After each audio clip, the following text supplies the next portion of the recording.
바벨탑 사건 이후 언어가 나님에 따라 사람이 흩어지게 됩니다. 그 후에 하나님은 바벨론 영향권에 있는 갈대아 우르에서 아브라함을 부르십니다. 여호와께서 아브라함에게 이르시되 너는 너의 고향과 친척과 아버지의 집을 떠나 내가 내게 보여줄 땅으로 가라. 아브라함은 나중에 아브라함으로 이름이 바뀌게 되죠. 그 이름은 민족의 아버지라는 뜻입니다. 이 아브라함으로부터 하나님의 집을 짓는 기초 공사가 시작됩니다. 아브라함은 아버지의 집을 떠나 가나안 땅에 이르러 평생을 임시 장막 생활을 합니다. 그 이유는 하나님께서 약속하신 영원한 하나님의 집을 바랐기 때문이죠. 이 소망은 아브라함으로부터 이어져 이삭과 야곱, 요셉까지 이르게 됩니다. 믿음의 선진들은 이 땅에서 나그네의 삶을 살았습니다. 아브라함은 가나안 땅에 도착했지만 기근이 들어 애굽으로 갔다가 돌아오기도 했고, 이삭은 우물을 팔 때마다 블레셋 사람들이 와서 뺏어가면 내어줬습니다. 야곱이야말로 나그네의 삶을 살았죠. 야곱은 가나안 땅에서 형 에서를 피하여 하란 땅으로 도망쳤다가 우여곡절 끝에 돌아옵니다. 이 돌아오는 과정에서 야곱은 천사와 씨름을 통해 이스라엘이라는 이름을 얻습니다. 아브라함으로부터 이어져 야곱을 통해 이스라엘의 12지파가 형성되었기 때문이죠. 야곱은 가나안 땅으로 돌아왔지만 기근으로 인해 결국 애굽으로 이주하게 됩니다. 그래서 야곱은 바로 왕 앞에 섰을 때 내 나그네 길의 세월이라고 표현합니다. 야곱이 애굽으로 이주할 수 있었던 것은 그의 아들 요셉이 애굽의 총리가 되었기 때문인데, 요셉은 애굽의 총리였지만 이집트로 팔려가서 감옥살이를 겪었으며 요셉 또한 히브리인의 정체성을 가지고 나그네의 삶을 살았습니다. 아브라함으로부터 요셉에 이르기까지 하나님이 주시겠다고 약속하신 땅에서 그들이 얻은 땅은 고작 에브론의 밭과 그 밭에 있는 막벨라 굴이었습니다. 이곳은 아브라함이 아내 사라가 죽었을 때 그녀를 장사하기 위하여 샀던 땅이죠. 아브라함은 헷족속에게 정식으로 그 땅을 삽니다. 나는 당신들 중에 나그네요, 거류하는 자이니 당신들 중에서 내게 매장할 소유지를 주어 내가 나의 죽은 자를 내 앞에서 내어다가 장사하게 하시오. 그런데 헷족속 사람들과 땅의 주인 에브론은 아브라함에게 땅을 거저 주려고 합니다. 그러나 아브라함은 제 값을 모두 치르고 그 땅을 사고 말죠. 그렇게 해서 사라는 막벨라 굴에 장사되고 이후 아브라함도 그곳에 장사됩니다. 이삭과 이삭의 아내 리브가와 야곱과 야곱의 아내 레아도 함께 묻히게 되죠. 이 막벨라 굴로 인해 하나님의 집이 기초를 다지게 된 것입니다. 막벨라 굴 이야기는 예수님께서 달리신 십자가 사건의 예표입니다.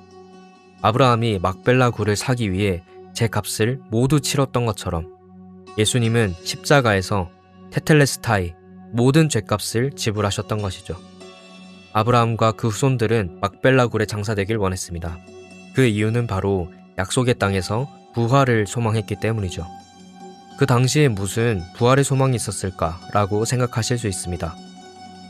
과연 믿음의 선진들에게 부활의 소망이 있었을까요? 이를 암시하는 말씀이 있습니다.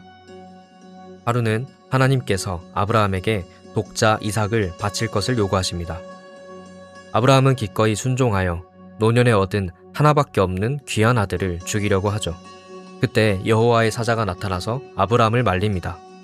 이후 아브라함이 주변을 살펴보니 한 양이 수풀에 뿔이 걸려 있기로 양을 잡아 이삭을 대신하여 하나님께 번제를 드리게 되죠.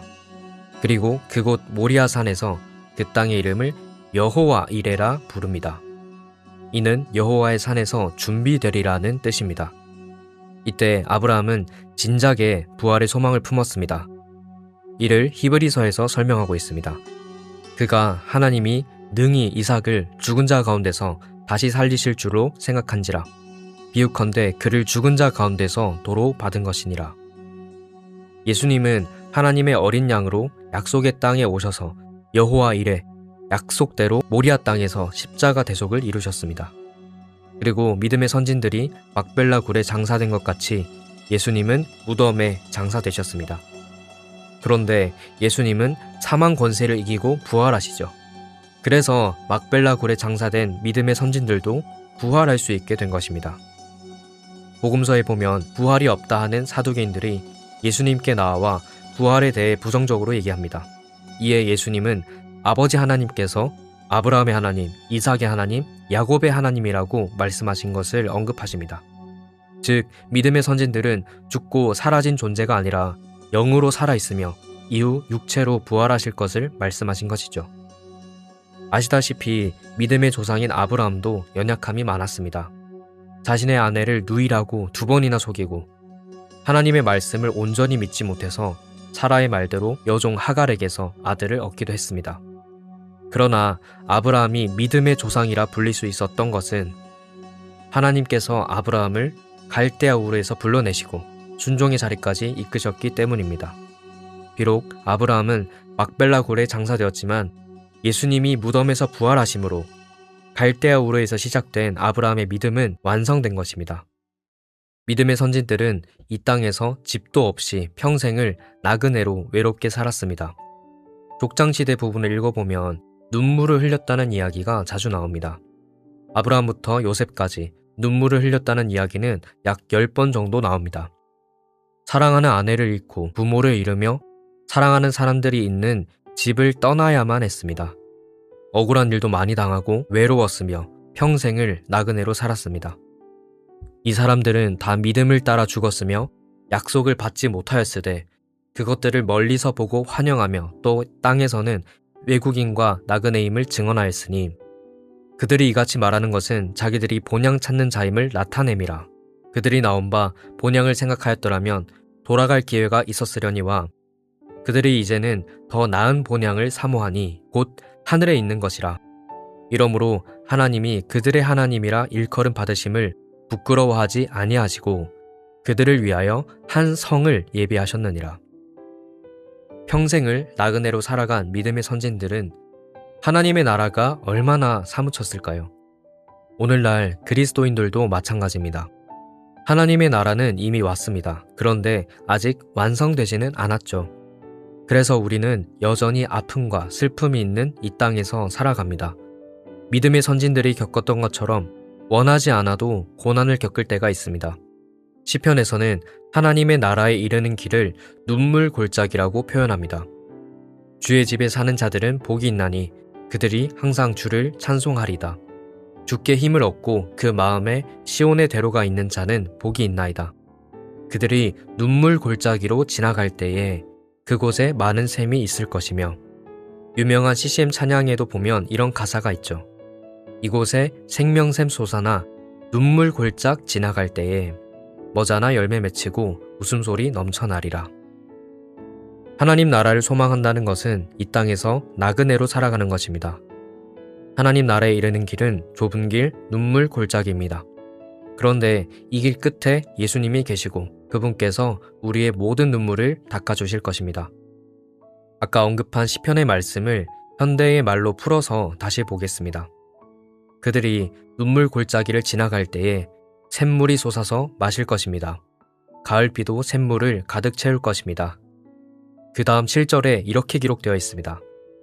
그들은 힘을 얻고 더 올라가서 시온에서 하나님을 우러러뵐 것입니다. 성령의 도우심을 받아 하나님 나라에 이르는 길을 끝까지 나아가 마침내 예수님을 뵙게 될 것입니다. 창세기에서 믿음의 선진들이 흘렸던 눈물을 요한계시록에 이르게 되면 그 모든 눈물을 닦아주십니다. 우리의 눈물도 닦아주시는 것이죠. 성경의 구조가 참 놀랍지 않습니까?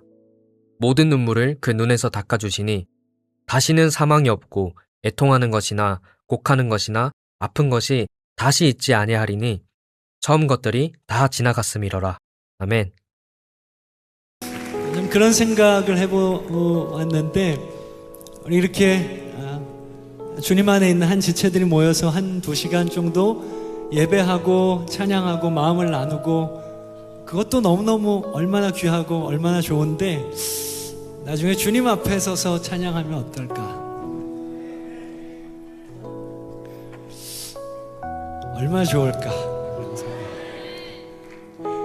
이런 예배도 귀하지만 아마 이건 비교할 수 없는 그림자밖에 안 될 거예요. 그렇죠? 그 주님 앞에 서서 주님 품에 안겨서 주님이 우리 모든 눈물 닦으시고 너 너무 수고 많았다. 내 신부로 사느라고 내 아들로 딸로 사느라고 많이 힘들었지. 안아주시고 눈물 닦아주시고 그분 품에 안겨서 사랑의 고백 드리고 주님과 그 사랑의 나눔 얼마나 좋을까 그런 생각 해봅니다. 그 기대 있으시죠? 그 기대가 우리 안에 소망으로 계속 자라났으면 좋겠습니다. 주님과 얼굴과 얼굴 맞대고 그분 품에 안겨서 마음껏 찬양하고 예배하는 그날까지 계속해서 그 소망이 우리 안에서 계속 자라고 열매 맺었으면 좋겠습니다. 마지막으로 빌립보서 1장 6절 말씀 우리가 좀 같이 읽고 믿음을 올려드리고 이 말씀에 붙인 찬양이거든요. 우리 믿음의 주가 누구십니까? 내가 믿음의 주라면 우리 믿음은 벌써 파산했죠. 끝났죠. 내가 주님 향한 정도로 주님이 날 사랑하셨다면 그렇죠? 진작 끝났습니다. 이 관계는 그렇죠? 그러나 놀랍게도 감사하게도 우리 믿음의 주인공은 저자는 내가 아니고 주님이십니다. 우리 안에 착한 일 시작하신 분께서 마치시고 완성하실 것입니다. 아멘. 할렐루야.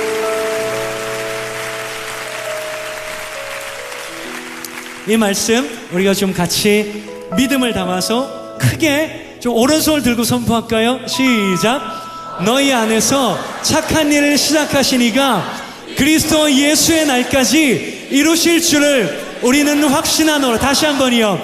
너희 안에서 착한 일을 시작하신 이가 그리스도 예수의 날까지 이루실 줄을 우리는 확신하노라. 할렐루야.